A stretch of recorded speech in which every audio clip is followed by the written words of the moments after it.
don't go picking flowers that you think are beautiful. In our eagerness to possess beauty, we often find ourselves reaching for the most beautiful flowers. We put them in extravagant crystal vases, and we love to admire their perfection until they wither. This is how many of us approach the concept of love, seeing someone so beautiful and immediately wanting to claim it, control it, preserve it, exactly as you found them. But I think true love isn't necessarily about possession. When you genuinely care for someone, your role isn't to stunt their growth or clip their wings. I think that the depth of your affection shouldn't be measured by some kind of grand gesture or material offering.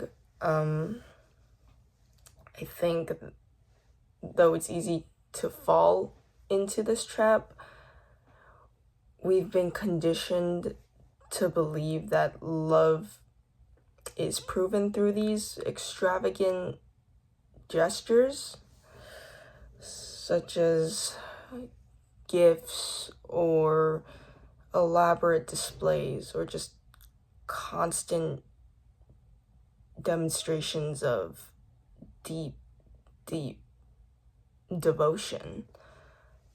And this mindset is such a dangerous cycle. When we give lavishly, we often expect that in return. And that transforms this into love as a transaction. We begin keeping score and measuring this affection through tangible metrics, and we often tend to grow resentful as the time goes by, especially when our expectations go unmet. But authentic connection can't be quantified or bartered necessarily. Consider instead the concept of patient wisdom as a gardener. They don't go picking the most beautiful flowers. They don't frantically grab at them when they bloom. They understand their role as a nurturer, and they create conditions where growth can flourish naturally. They provide water, soil, nutrients, anything that this plant needs to grow, and they ward off potential threats and protect from harsh elements. But they never try to control exactly how this flower unfolds its petals. In our closest relationships, we often struggle with this balance. The line between caring and control can become super unclear. We see potential in those we love, which is beautiful, which is beauty undyingly, but then we make the mistake of trying to force that potential into the shape we envision.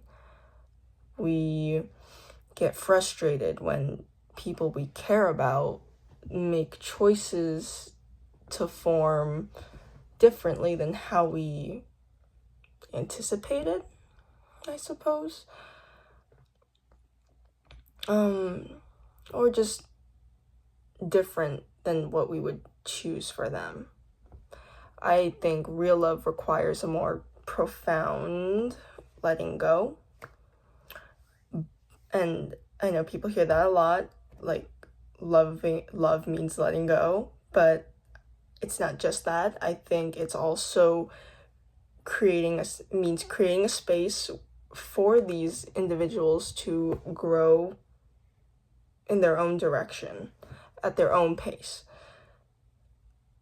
and nurturing them without demanding support, just patient and loving support without suffocating them. Like a well-tended garden, each person should have room to stretch toward their own sun, and to put their roots down in their own way. I don't think that this means being passive about anything, or passive in our relationships, or just love in general.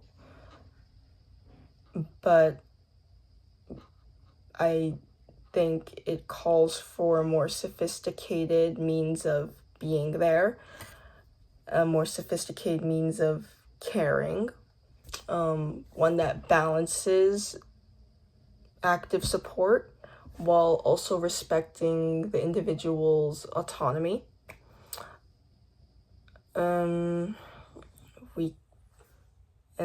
This means being able to provide nourishment, offer guidance, and give advice when asked. But this also means protecting from harm and trusting in this person's own intent, wisdom to grow to their truest self. I think the beauty of this approach is rewarded and reveals itself through time when we release our grip on controlling the outcomes. We create space to see unexpected, magnificent, and totally unique outcomes. People, like flowers, have their own petals and blueprints for growth, and given the proper support and freedom, they will naturally evolve into something far more extraordinary than anything that we could ever orchestrate on our own. Let's see.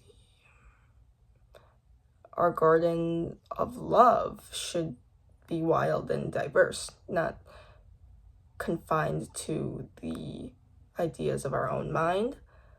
It should be full of color and shapes and growth patterns. Some flowers might bloom early and others could bloom later, and that's okay. And I think we need to learn how to be okay with that. Some might grow tall and striking, and others low and subtle, and each brings its own to the table, own to the garden, I guess. And this is how love flourishes, not through rigid control, but through patient nurturing and profound respect for individual nature. In the end, love isn't about creating some perfect specimen for us to display to the world. It's about, fostering an environment where authentic growth can occur, where each person can feel safe to unfold according to their own rhythm. And when we learn to love this way, we create not just beautiful moments, but sustainable, evolving ecosystems of connection that enrich everyone involved. And I guess that's it. Don't go picking flowers that you think are beautiful.